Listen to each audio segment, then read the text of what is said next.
emergency, look, they run me over. I can do a good emergency stop. So, as a service user, I found that when it comes to night observations, it's very difficult.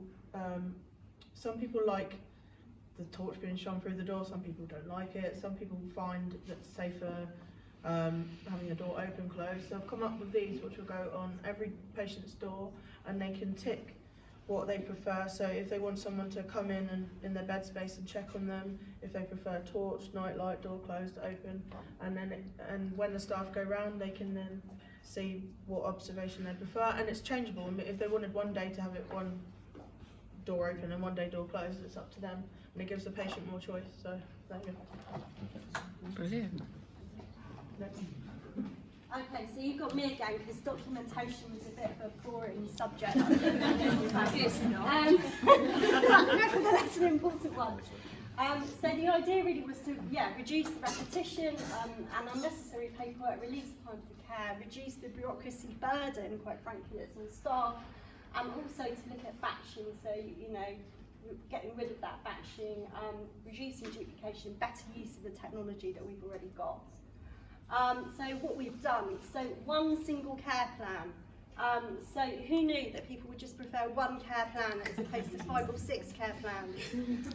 So eventually we would want to eliminate the paper forms and reduce the amount of forms. We want that one care plan to be the driving document that are owned by the patient that will transition then their care even when they leave hospital and they go to other different services. We've also got a new way of uploading that, so we've got a really lovely care plan format that's been tested out with our service users. It's easy to read, that you can print. It doesn't fit into those modular boxes on Rio. And actually what I found was staff were doing this lovely care plan and then trying to fit it into the modular boxes on Rio, and that was taking them, maybe even a good hour just to retype it. So we've tested a new way of uploading that on Rio, we've checked Rio, and we're going to do that. So in terms of documentation, we've got less bureaucracy, staff spending less time in the office. We've reduced the actual forms that they're doing, both on paper and Rio, from 18 forms to 9. So that's a 50% reduction in actual forms completed. And in terms of value added, it's literally as simple as we want our nurses to be spending time on the ward with patients, not filling out either paper or electronic forms. So I'll hand you over now to Jenna, Janine, Ian from the Environment. Jenny, sorry. Yeah. Oh, sorry. Hi, I'm Janine. I'm the board administrator on Hawthorns 2. I'm Ian, occupational therapist. And as the administrator, I spent a lot of time doing the community meeting, doing the minutes and listening to our service users and what problems they had on the ward, what they liked on the ward and everything. And one of the things that we actually found is that we do have a wasted space. We have our dining room where patients have their lunch, their dinner, their breakfast, whatever. But we also have attached to that is a tea room area where there's tea and coffee making facilities, a fridge, and that sort of thing. But there is a pool table in there, which is used a lot, but very little else furniture in there. So it was one of those areas that's not really used that much. And being a mixed ward, having females down one side and males down the other side, obviously the males aren't allowed down the female side and vice versa. And both genders are saying, we'd like a place where we can meet together and socialise together.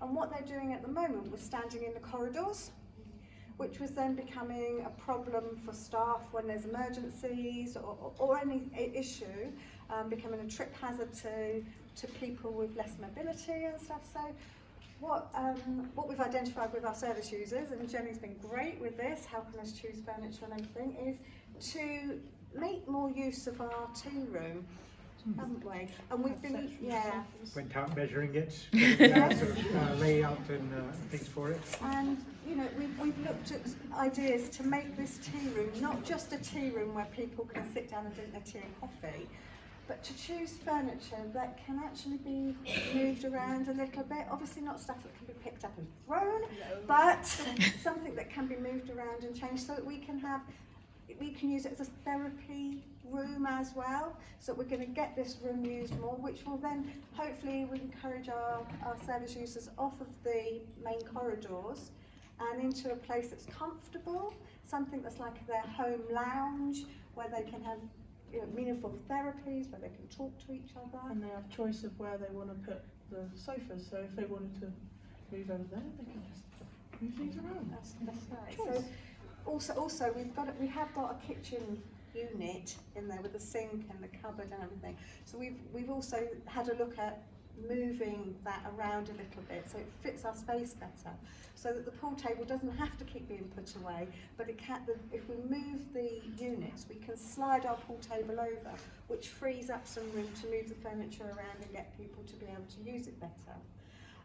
We've looked at different furniture. Jenny and Nathan and Sarah, we've had a look through different types of furniture. So we've gone now to procurement to ask them for quotes on different types of furniture. And once we've got what we can have, what's suitable for the ward with all the constraints that we have, then we're going to take it to our community meetings, to our service users and say, "Hi guys, this is what we can have, this is the type of furniture, what do you think? What do you think of the colours? What do you think of the style?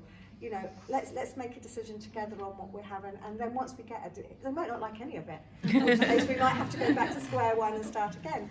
But we just want to consult with our service users so we can get what they would like, and so we can get people using that room, because there's very little space in Parklands, spare space.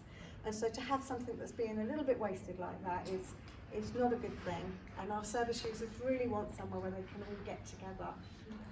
So that's what we're planning to do.